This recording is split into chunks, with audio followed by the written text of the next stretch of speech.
Hello मेरे प्यारे विद्यार्थी, कैसे हैं आप सभी। आशा करती हूँ कि आप सभी बहुत अच्छे हैं और अपने एग्जाम की तैयारी खूब अच्छे से कर रहे हैं। All the best your BSTC exam 2025। तो सब लोग जुड़ जाइए। Good morning friends, class start हो चुकी है, तो प्लीज सब लोग जुड़ जाइए। रीजनिंग की क्लास स्टार्ट हो चुकी है। किसके लिए? बीएसटीसी एग्जाम 2025 के लिए क्लास स्टार्ट हो चुकी है। सबसे पहले welcome to RP study classes. तो देखिए फ्रेंड्स, क्वेश्चन बहुत इंपॉर्टेंट है, तो चलिए स्टार्ट करते हैं। फर्स्ट क्वेश्चन आपके सामने है 240, 120, 40, 10, 2। तो इसका आंसर कमेंट में फटाफट कर दीजिए। पहले सबको शेयर कीजिए क्योंकि सबका क्लास देखना भी जरूरी है। और तुरंत लग जाइए। इसका आंसर क्या होगा? कॉपी पेन लेके बैठना है कि रीजनिंग की क्लास स्टार्ट हो गई, इसका मतलब ये है कि हमें कॉपी पेन की जरूरत है। तो स्टार्ट बताइए, इसका आंसर क्या हो जाएगा। आपके सामने सब कुछ वैल्यू है, तो बताइए किस प्रकार से इसको सोल्व कर सकते हैं। और रिक्वेस्ट है मेरी सबसे कि कोई गलत कमेंट नहीं करेगा, सही करना है। गलत करने की हैबिट है जो हमारे अंदर है, इसको हमें हटानी है। गलत तो हमें करना ही नहीं, सही सही करना है। तो बताइए किस प्रकार से इसका आंसर होगा।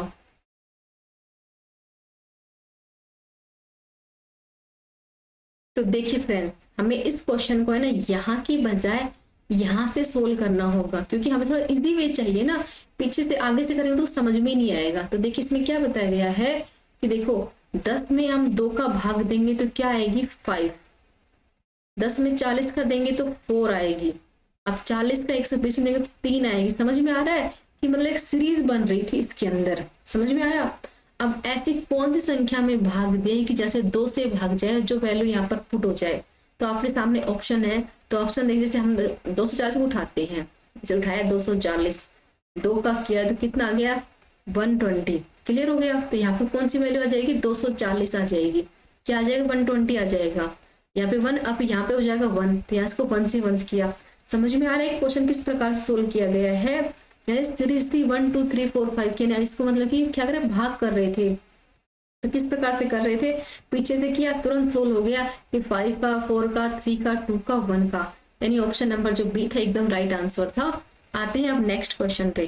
तो आपके सामने क्वेश्चन है B3P C6R D12T E24V, आगे कौन सी वैल्यू पुट की जाएगी। तो आपके सामने है, तुरंत सही सही आंसर कीजिए। गलत नहीं करना है, सही करना है। तो बताइए इसका सही सही क्या हो जाएगा। थोड़ा सा लॉजिक लगाइए, सोचिए, कॉपी पेन लीजिए, थोड़ा सा बताइए। क्वेश्चन बहुत इजी है, ओनली फॉर 5 सेकेंड में सोल्व हो जाए, इतना इजी क्वेश्चन है। तो फटाफट लग जाइए, इसमें क्या आंसर होना चाहिए।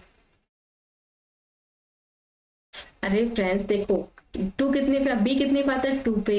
बी है ना, ए बी सी, ना ABCDEF। तो समझ में आएगी यहाँ पे जो वैल्यू आएगी F की आएगी, पर सब में ही F है, तो मतलब ये लॉजिक तो नहीं लगेगा। अब इसमें क्या है कि 3 है, 6 है, 12 है, 24 है। नेक्स्ट क्या आएगी? 48। अब 48 वाली 48 भी सबके अंदर ही है, यानी इसमें नहीं है, बाकी सब में 48 है, मतलब ये लॉजिक भी नहीं लगेगा। अब तो हमें इसे पूरा ही सोल्व करना होगा। तो देखिए फ्रेंड्स, P कितने पे आता है? 16 पे। R कितने पे आता है? 18 पे, यानी Q को छोड़ दिया। सुना ना, PQR। अब T कितने पे आता है? 20 पे आता है ना। तो बताइए अब इसमें कौन सी वैल्यू को छोड़ी, एक एक वर्ड को छोड़ते आ रहे। R मतलब कि इसमें क्या छोड़ दिया? इसके अंदर S को छोड़ दिया। समझ में आ रहा है? एक एक वैल्यू को छोड़ रहे हैं। तो V के बाद क्या आता है? W। W को हमें छोड़ना है, तो क्या आ जाएगा? X। तो X किस में है? तुरंत बताइए। ऑप्शन नंबर ए इसका राइट आंसर था, जिसने सही किया था। देखिए फ्रेंड्स, काफी ने ना W भी कर रखा है, तो W वाला नहीं होगा। फ्रेंड्स थोड़ा समझिए, एक एक वर्ड को छोड़ के आगे बढ़ रहा है। आगे वाली सीरीज क्रम से चल रही है, लेकिन जो पीछे वाली है इसका क्रम मतलब एक एक छोड़ के चलने का है, तो हमें उसी के अकॉर्डिंग इसे सेट करना होगा। क्लियर हुआ? नेक्स्ट आपके सामने दिया गया है कि देखो सीरीज है 20 है, 2 है, 4 है, 90 है, 3 है, 9 है, 1 है, 5 है। तो यहाँ पर कौन सी वैल्यू पुट की जाएगी? ऑप्शन आपके सामने है, तो कमेंट कर दीजिए। और गलत करने की जो हैबिट है ना, इसको तुरंत हटा दीजिए, क्योंकि आगे चलकर आपको कंपटीशन के एग्जाम देने हैं। और कंपटीशन में क्या होता है? नेगेटिव मार्किंग होती है, और नेगेटिव मार्किंग से हमें बचना है। गलत जो सही होता है सिर्फ वो ही करना है, अब गलत नहीं करना है। पहले क्या होता है कि जो लगा तो कुछ तो होगा, अब ऐसा नहीं होता है। गलत नहीं का मतलब नहीं होता है कि नहीं करना, क्योंकि जो गलत करेंगे तो जो हमारे सही नंबर है वो भी डिलीट हो जाएंगे। तो ऐसा नहीं करना है। सही से आंसर दीजिए कि क्या होगा इसके अंदर। तो 20 है। देखिए सोचिए, देखो 2 का कितना होता है 4, स्क्वायर हो रहा है इसके अंदर, इनको आपस में मर्ज करो कितने हो जाएंगे 20। समझ में आई सीरीज? ये कितना होता है 81, ये कितना होता है 9, इनको आपस में मर्ज किया कितना हो गया 19। ये कितना होता है 5, ये कितना है 1, तो ये कितना हो गया 25, ये हो गया 1। तो फ्रेंड्स ये 26 हो जाएंगे। जिसने 25 किया था उनका गलत है, क्योंकि बी ऑप्शन गलत नहीं है, सी सही हो जाएगा, क्योंकि हमें आपस में मर्ज करना है। ये 1 भी तो है, इसको नहीं जोड़ेंगे क्या हम? जब सब में जोड़ तो इसमें भी जोड़ेंगे, तो 26 का राइट आंसर होगा। क्लियर हो गया? नेक्स्ट आता है, आपके सामने क्वेश्चन दिया गया है कि ए व बी भाई है, यानी ए और बी क्या है आपस में भाई हैं, सी व डी बहनें हैं। अब ए सी का मतलब सी का पुत्र का भाई है, तो मतलब क्या है, ए का पुत्र सी का भाई है, तो बी और डी में संबंध क्या होगा? तो तुरंत, बहुत इजी क्वेश्चन है, तुरंत सोल्व हो जाएगा, मेरे मिनटों में सोल्व होने वाला क्वेश्चन है। तो फटाफट बताइए इसका आंसर क्या होना चाहिए।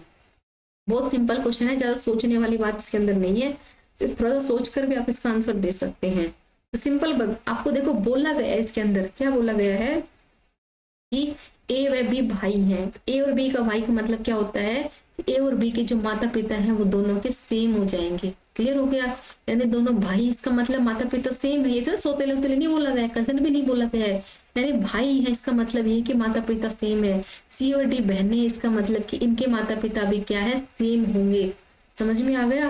अब समझ आया? क्लियर? अच्छे समझिए पहले।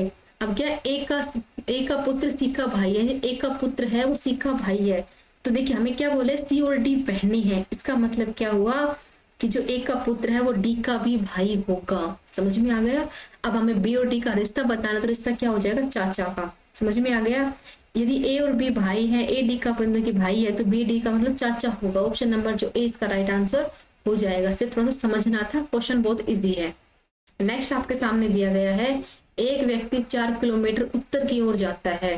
तुरंत सोल्व करना है कि यहाँ एक व्यक्ति खड़ा है और क्या करे, उत्तर की ओर जा रहा है, कितना 4 किलोमीटर, यहाँ पहुंच गया। अब फिर वह 6 किलोमीटर पूर्व की ओर जाता है, यानी पूर्व की इधर इस तरफ, यानी यहाँ 6 किलोमीटर चल रहा है। समझ में आ गया? फिर वह 4 किलोमीटर दक्षिण में जाता है। दक्षिण कहाँ होता है, नीचे की साइड, यहाँ। क्लियर? अब वह अपने मतलब कि घर से कितनी दूरी पर आ चुका है, तो बताइए कितनी दूरी होगी। तो देखिए फ्रेंड्स, इससे ये वाली कट गई, तो कितनी हो गई 6, यानी ये कितनी दूर थी 6 की। ऑप्शन नंबर ए इसका हो जाएगा राइट आंसर। ए जिसने किया था उन सबका सही है, गलत नहीं करना है। नहीं आ रहा है तो सोल्व कीजिए, थोड़ा समझिए कि किस प्रकार से नहीं आ रहा है, गलत नहीं करना है, सही करना है। कंपटीशन बहुत हाई लेवल पे होने वाला है, अच्छे से पढ़ना है। नेक्स्ट आपके सामने है कि विजय उत्तर की ओर जा रहा है, यानी जो विजय है क्या है, उत्तर की ओर जा रहा है, यानी उत्तर किधर होता है, ऊपर यहाँ पे खड़ा है विजय। अब क्या कर रहा है, वो उत्तर की ओर जा रहा है, यहाँ खड़ा पहुंच गया। अब क्या बोल रहा है, इसके बाद में दाएं मुड़ता है, तो बताइए उसका मुंह इधर, दाएं किधर हो जाएगा, दाएं हाथ में राइट हैंड, तो हो जाएगा इधर, यहाँ पहुंच गया। क्या अब उसका मुंह किधर हो गया, इधर हो गया, तो बताइए अब उसका दाएं किधर हो जाएगा, यानी दाएं मतलब राइट हैंड, यानी इधर हो जाएगा, यानी फिर वो दाएं मुड़ता है, यहाँ पहुंच गया। इसके बाद क्या कर रहा है कि वो बाएं मुड़ रहा है, यानी बाएं इसका इधर होगा, लेफ्ट हैंड कुछ है ना, तो बाएं इधर हो जाएगा, यहाँ हो गया। तो बताइए अब आगे कैसे होगा, फिर क्या होता है ये, इसके बाद वो फिर से बाएं मुड़ता है। अब इसका इधर मुंह है तो इसका बाएं किधर हो जाएगा, उत्तर की साइड हो जाएगा, यानी वो इधर चल रहा है। अब बताना है कि अंत में उसका जो मुंह है किस दिशा में है, तो उत्तर की ओर है। ऑप्शन नंबर ए जो राइट आंसर। जैसे सिर्फ दिशाओं का ज्ञान होना चाहिए, लेफ्ट राइट के बारे में देखो अच्छे से, ऐसे क्वेश्चन को अच्छे से सोल्व कीजिए, क्योंकि क्वेश्चन बहुत इंपॉर्टेंट है और इसमें ना कम से कम 4-5 क्वेश्चन आपको एग्जाम में देखने को मिलेंगे, तो अच्छे से प्रैक्टिस करनी बहुत जरूरी है। क्लियर हुआ? नेक्स्ट आता है कि एक घड़ी में प्रत्येक 6 घंटे में 3 मिनट पीछे होती है। समझ में आ गया कि एक घड़ी है, प्रत्येक 6 घंटे में 3 मिनट पीछे हो रही है। यदि मंगलवार रात 8 बजे से सही से मिलाया गया था, तो बुधवार के दोपहर 2 बजे क्या समय होगा। तो बताइए, देखो 6 घंटे में 3 मिनट पीछे हो रही है और मंगलवार की रात 8 बजे से सही समय मिलाया गया था, तो बुधवार के दोपहर 2 बजे क्या समय होगा। तो तुरंत आंसर कर दीजिए कि क्या होगा। अच्छे से मैंने समझा दिया क्वेश्चन कहना क्या चाह रहा है। तो बताइए इसमें क्या होगा, कौन सा टाइम इसमें सेट हो जाएगा। सही सही आंसर, थोड़ा क्वेश्चन सोल्व पढ़िए, अच्छे से समझिए और फिर सोल्व कीजिए। इसमें देखो बोला क्या गया, मंगलवार रात 8 बजे को सही समय मिलाया था, तो दोपहर 2 बजे टाइम पूछ रहा है कि क्या होगा। तो देखिए फ्रेंड्स, मंगलवार रात को मतलब बुधवार को मतलब कि कुल कितना टाइम पीछे गया, मतलब 6 घंटे में उसका टाइम 3 घंटे पीछे हो रही है, मतलब कि 3 मिनट पीछे हो रही है। समझ में आ गया?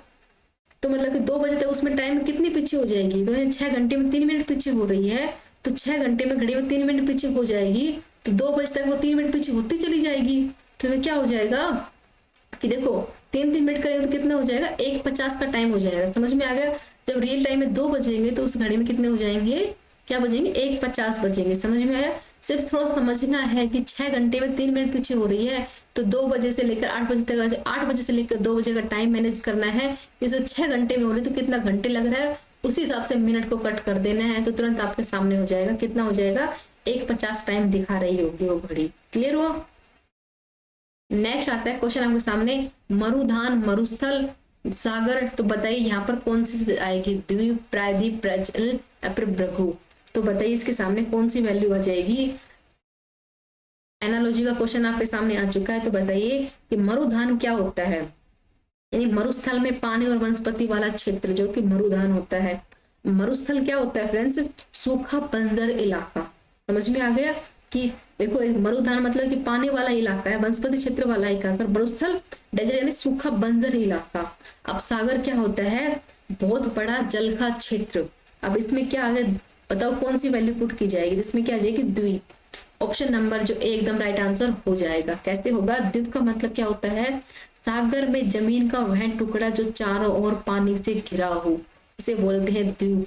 अब प्रायद्वीप क्या होता है फ्रेंड्स, इनका मतलब पता होना बहुत जरूरी है। प्रायद्वीप क्या होता है, जमीन का वह टुकड़ा जो 3 तरफ पानी से घिरा हुआ होता है। समझ में आ गया? अब परसजल क्या होता है, समुद्र के किनारे एक छोटा सा जल का क्षेत्र।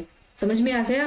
अरे जो भृगु है ये बिल्कुल कोई नॉर्मल वर्ड है, इसका कोई मतलब नहीं बनता है। समझ में आ गया? यानी सागर का द्वीप हो जाएगा, मरुधान का मरुस्थल है तो सागर का द्वीप हो जाएगा। क्लियर हो गया, कोई डाउट नहीं बचा?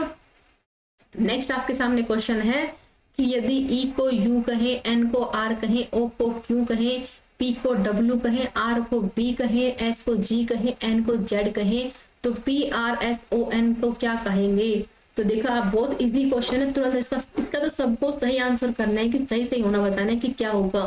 तो क्योंकि आपके सामने आंसर है, सिर्फ आपको सही से इसको सेट करना है कि इसमें करना क्या है और कुछ नहीं करना है। तो इसमें क्या बोला गया था कि पी को क्या बोला गया है, देखो पी कहां पर है, ये रहा। पी को बोला गया है डब्ल्यू, यानी डब्ल्यू से स्टार्ट होगा। ई को क्या बोला गया है, ई को बोला गया है यू, ये बात है। आर को क्या बोला गया है, बी। क्लियर?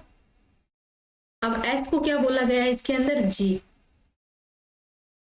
ओ को क्या बोला गया है इसके अंदर, Q.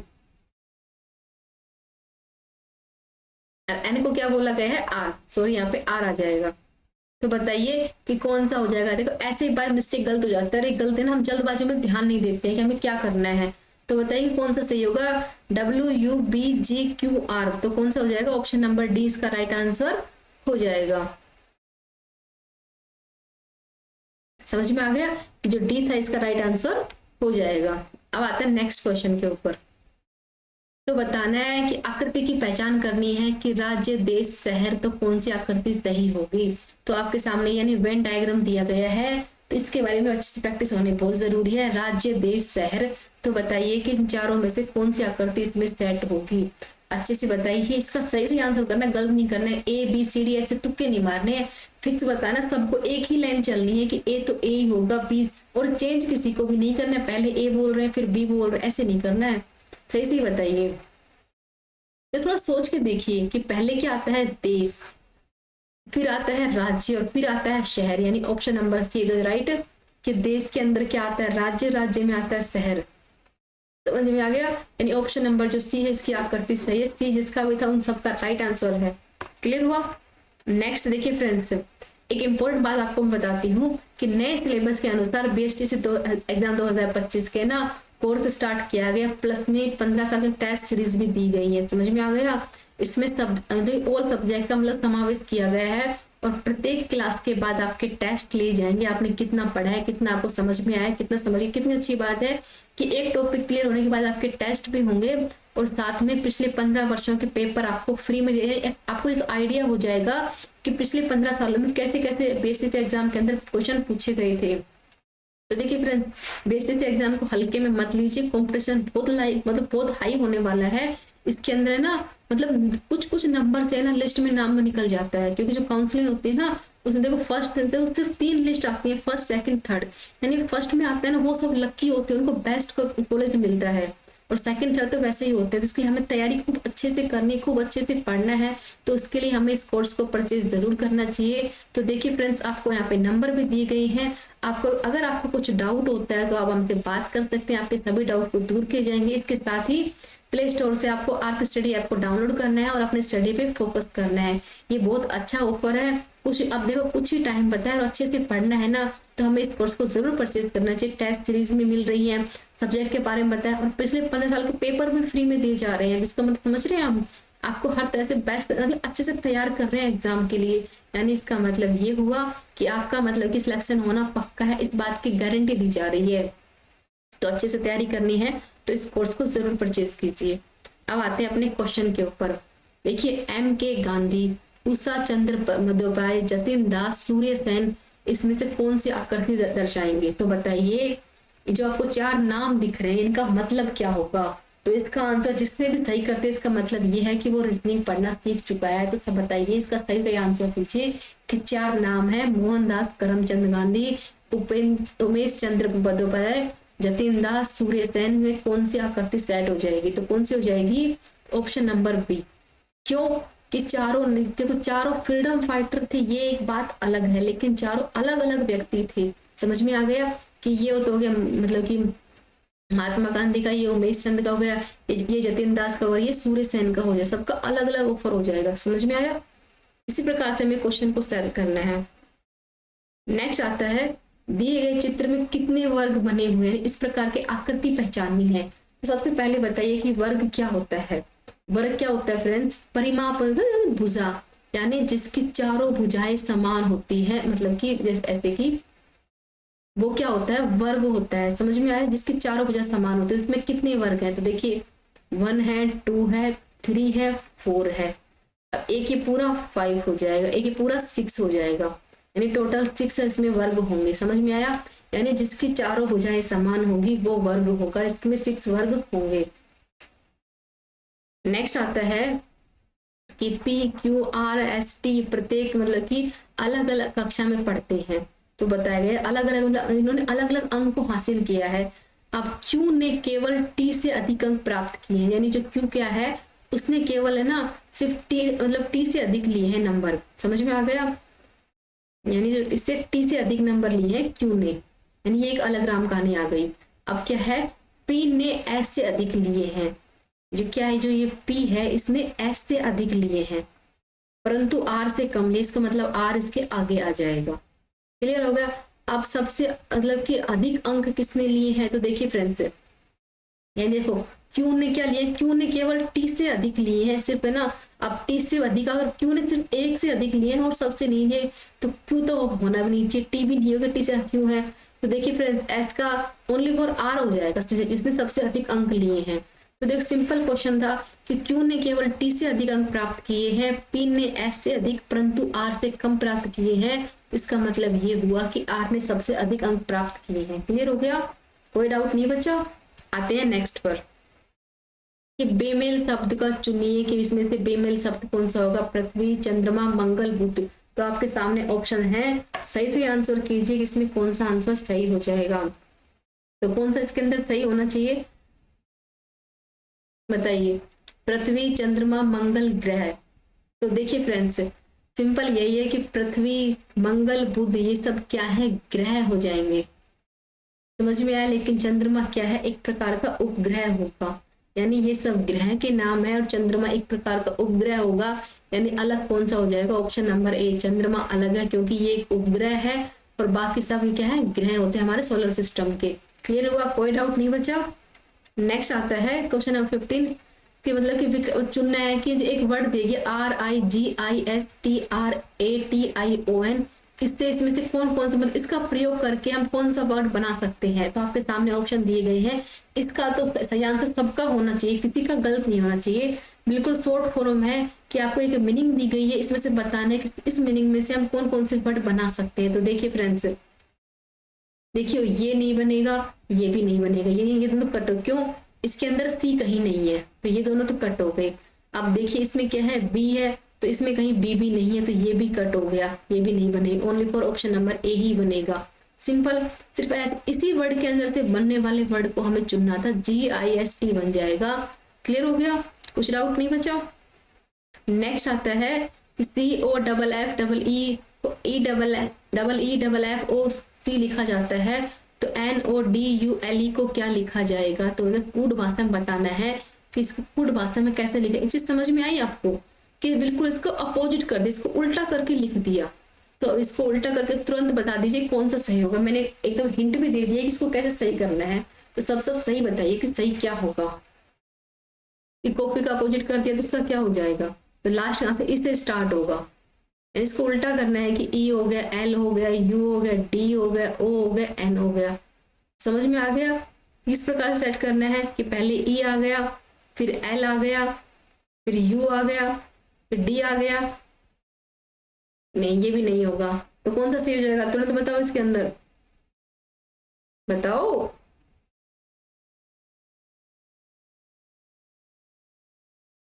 Option number C, ELUDON एकदम राइट आंसर इसका हो जाएगा, कोई डाउट नहीं बचा इसके अंदर, और होना भी नहीं चाहिए। क्यों?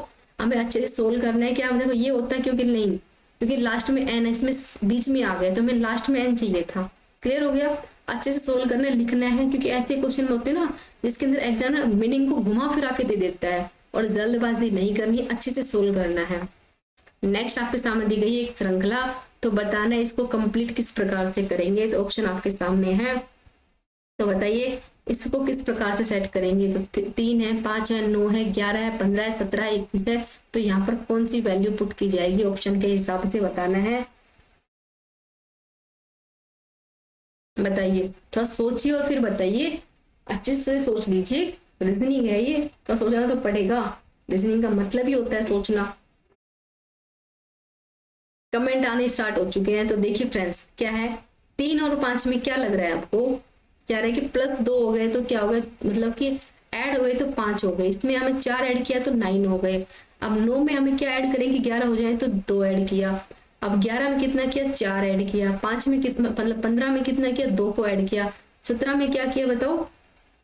17 में हमने 4 को ऐड किया तो 21 हो गया। अब 21 में हमें क्या ऐड करें की वैल्यू है, दिख रहा है आपको? 2 4 2 4 2 4, तो यहाँ पे 2 आ जाएगा, तो क्या आ जाएगा 23।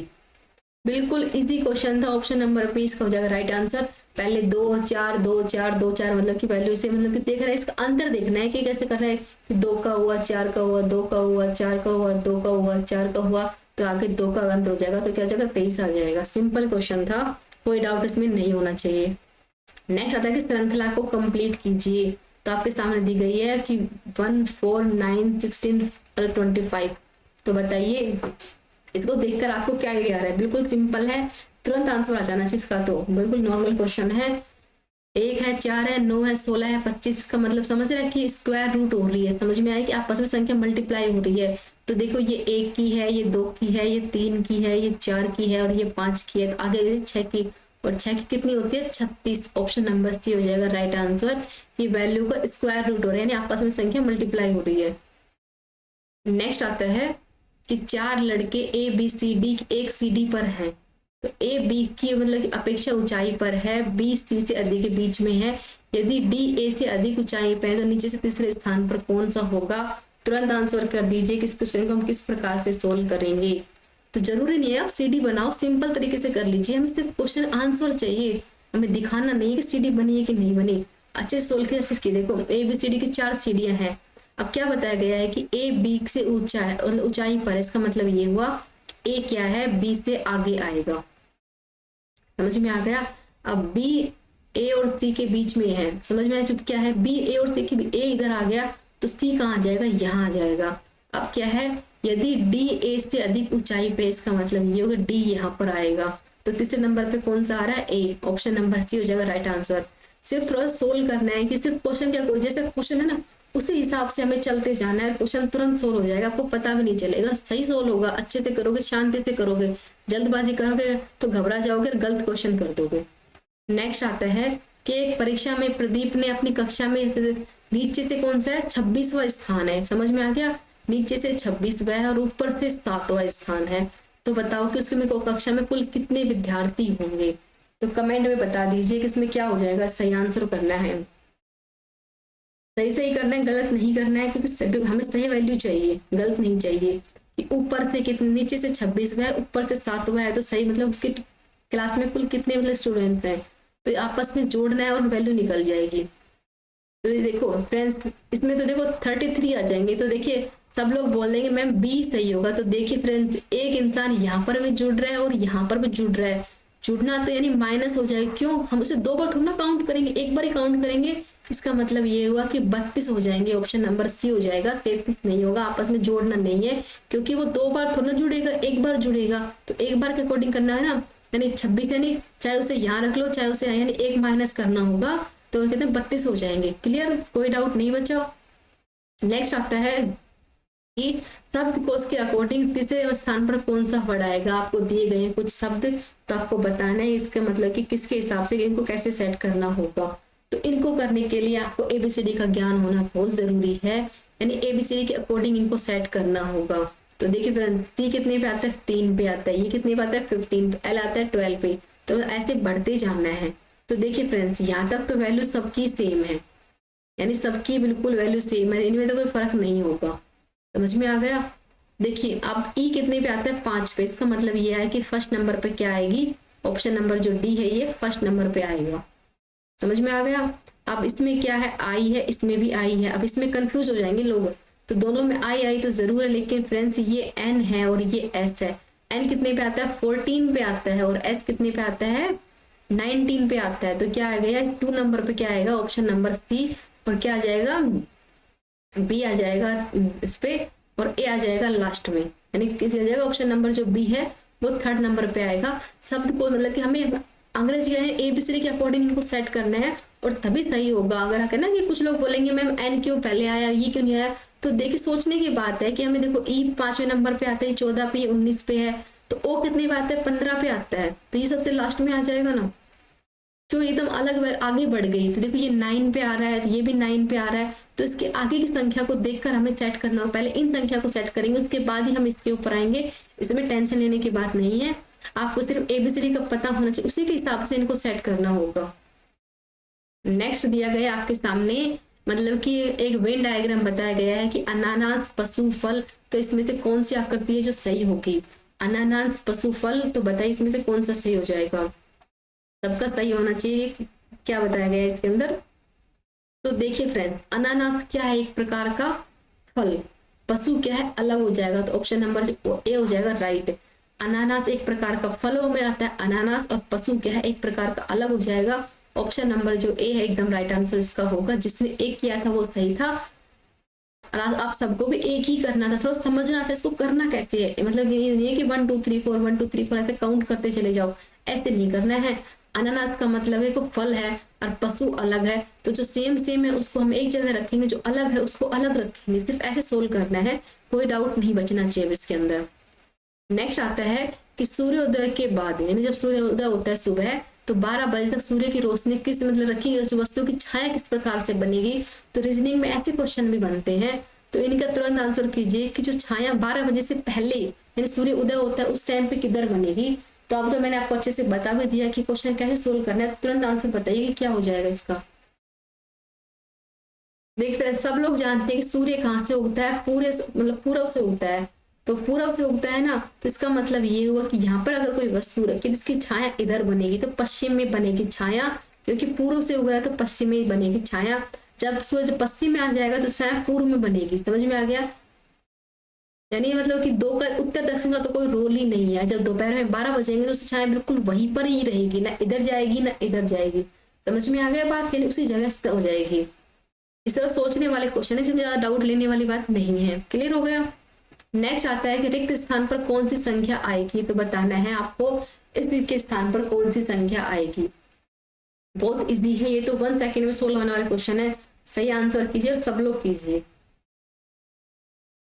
इसमें क्या है 5 है, इसमें 4 है, इसमें 6 है, इसमें 3 है, इसमें 7 है, इसमें 2 है, तो यहाँ पर कौन सी वैल्यू आएगी। तो एक देखिए फ्रेंड्स, चाहे आप इनको माइनस कर लीजिए 1 आ जाएगा, चाहे आप इनको प्लस कर लीजिए तब भी 5 आएगा, चाहे आप इनको मतलब कि क्या करेंगे प्लस करेंगे तो भी आएगा, माइनस करेंगे तो भी 3 आएगा। तो देखिए फ्रेंड्स, हमें चाहे यहाँ पर प्लस कर लेंगे तो भी वही वैल्यू आएगी, तो क्या आ जाएगी 5, और माइनस करेंगे तो भी वही वैल्यू आएगी। आप आपके खुद के अकॉर्डिंग है आपको इसको किस प्रकार से सोल्व करना है, कि प्लस करना है कि माइनस करना है। कि आप देखो माइनस करेंगे तो भी 5 आएगी, प्लस करेंगे तो भी 5 ही आएगी। सिंपल क्वेश्चन था, बहुत नॉर्मल क्वेश्चन था। अब आते हैं नेक्स्ट क्वेश्चन पे। तो ये आपके सामने दिए गए मतलब यहाँ पर कौन सी संख्या आएगी, आपको मतलब लुप्त संख्या का पता लगाना है। कि आपके सामने एक दिया गया सीरीज, देखो यहाँ पे क्या है 16 है, 12 है, 13 है, 32 है, 24 है, 26 है, 48 है और ये 39 है, ये 39 है फ्रेंड्स। तो बताइए कि कौन सी वैल्यू यहाँ पर आएगी, तो इसके बारे में आपको बताना है। नॉर्मल क्वेश्चन है, बहुत फटाफट हो जाए ऐसा क्वेश्चन है, तो फटाफट से आंसर दीजिए कि इसका आंसर क्या हो जाएगा। इतने देर में तो फ्रेंड्स कर देते हैं, तो आपस में जोड़ना है। 16 और 32 कितने होते हैं 48, समझ में आ गया। 16 एकम 16, 16 दूनी 32 होती है 48, 12 एकम 12, 12 दूनी 24, 12 36, 13 एकम 13, 13 दूनी 26, 13 39, समझ में आ गया। नॉर्मल क्वेश्चन था, यानी ऑप्शन नंबर बी एकदम राइट आंसर। आई होप कि आप सबको ये क्लास अच्छी लग रही है। तो देखिए फ्रेंड्स, मैं आपको फिर से बताती हूँ कि BSTC कोर्स लॉन्च हो चुका है, और मतलब एक अच्छे ऑफर का स्टार्ट किया गया है। तो आप ना अच्छे से तैयारी करना चाहते तो आप इसे जरूर परचेज करें। इसमें सब कुछ आपके लिए बेनिफिट किया गया है। टेस्ट सीरीज देंगे, जितने भी क्लास टॉपिक कवर होंगे उनके बाद आपके टेस्ट होंगे, जैसे रीजनिंग हो और राजस्थान जीके के लिए तो आपको मैं स्पेशली बोल रही हूँ कि आप कोर्स परचेज करना चाहिए, क्योंकि राजस्थान जीके का बहुत ज्यादा है कि आपको BSTC के अकॉर्डिंग क्या पढ़ना है। यानी एक तो देखो RS लेवल पे पढ़ना हो, यानी मतलब सब्जेक्ट तो वही है, पढ़ना भी वही है, लेकिन हमें अपने मतलब कि BSTC का लेवल क्या है, RS का लेवल क्या है, हमें अपने अकॉर्डिंग पढ़ना है। तो उसके अलग कि एक बेस्ट गाइडेंस होना बहुत जरूरी है, तो वो आपको सर के थ्रू मिलेगा। इसीलिए बोल रही हूँ आपको इस कोर्स को परचेज जरूर करना चाहिए। और आपका कुछ मतलब डाउट हो गया तो आप मुझे कमेंट में पूछिए, मैं आपके डाउट भी सोल्व करूंगी। एंड मतलब कि मेरे हिसाब से सारे क्वेश्चन क्लियर हो, कोई डाउट नहीं बचना चाहिए। एंड आपको कुछ समझ में नहीं आया तो आप मुझे कमेंट कर सकते हैं। Thank you.